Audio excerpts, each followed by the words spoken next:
self-defense raw nila. Bumibili lang po kami ng ulam dyan po. Dahil magugutom na po kami sa... Pero duda rito ang pulisya. Lumang dahilan na raw ito na hindi nabebenta. Bukod sa hindi raw pakaraniwang kilos ng dalawa, lumitaw sa verification, nalabas-pasok na rin sa kulungan. Babagsak Ang ka isa sa kanila, na. si Manuel Ayun Negros. na.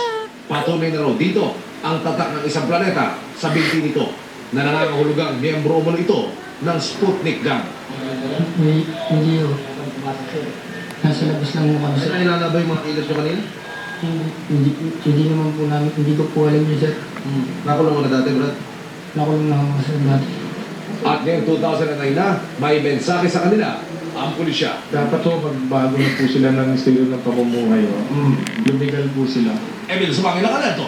24. Narito po ang pinakahuling balita Uy, tungkol gising sa ulit. sa isang nightclub sa Thailand. Ito po ang